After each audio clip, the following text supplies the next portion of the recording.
घर की ईएमआई भरें या फिर म्यूचुअल फंड में इन्वेस्ट कर दें।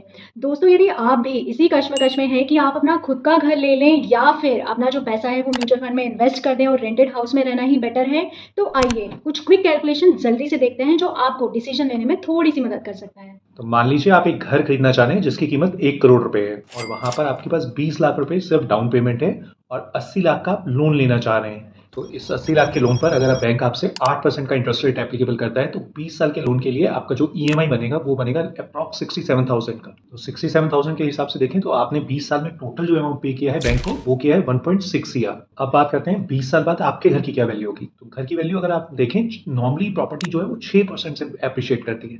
6% से कैलकुलेट करें तो आपकी प्रॉपर्टी का वैल्यू अप्रॉक्स 3.2 सीआर होगा।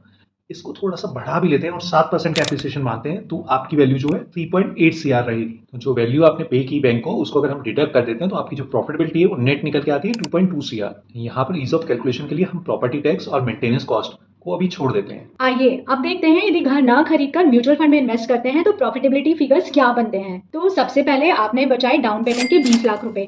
ये 20 लाख रुपए आप 20 साल के लिए म्यूचुअल फंड में इन्वेस्ट कर देते हैं तो एक नॉमिनल 13% CAGR के साथ आपका कॉर्पस बनता है 2.3 CR। तो दूसरा पैसा जो आपने बचाया वो है ईएमआई माइनस रेंट। अब रेंट हम वहाँ पे ये कंसीडर कर लेते हैं कि जो घर आप खरीदना चाहते थे यदि उसी घर में आप रहते हैं तो 2.5% रेंटल यील्ड के हिसाब से करीब करीब आपका किराया होगा 25,000 रुपये महीना।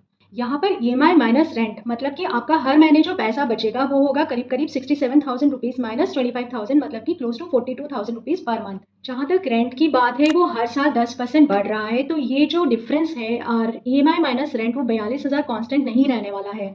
सो ऑन एन एवरेज हम मान के चलते हैं कि आप 42,000 न करके सिर्फ और सिर्फ 25,000 की एसआईपी कर रहे हैं अगले 10 सालों के लिए, तो उसका जो कॉर्पस इकट्ठा होता है वो होता है 61 लाख और यही कॉर्पस अगले और 10 सालों में बढ़कर हो जाता है 2.5 सीआर। तो आपका म्यूचुअल फंड इन्वेस्टमेंट से जो टोटल कॉर्पस इकट्ठा होता है after 20 years that is around 4.8 CR.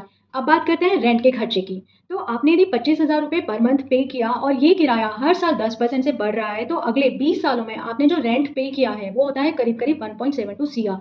तो म्यूचुअल फंड में इन्वेस्ट कर देने से इवन आफ्टर आप जितना भी रेंट पे करेंगे प्रॉफिट निकल के आता है 3.08 सीआर, जो एलटीसीटी हटाने के बाद भी करीब करीब 2.75 सीआर तो बचेगा ही बचेगा। तो दोस्तों म्यूचुअल फंड की रिटर्न डेफिनेटली बेटर है, मगर आप रेंट पे कर रहे हैं तो उसका जो डिफरेंस रह जाता है वो बहुत कम रह जाता है। तो इसलिए अगर आपको ये यकीन है कि आपने सालों साल एक ही सिटी में रहना है तो आपको अपना पहला होम प्लान कर लेना चाहिए। बट इन केस आपकी जॉब चेंज होती रहेगी और आपके लिए घर खरीदना पॉसिबल नहीं है तो आप रेंट पे रह के अपनी बाकी इन्वेस्टमेंट म्यूचुअल फंड में कर सकते हैं।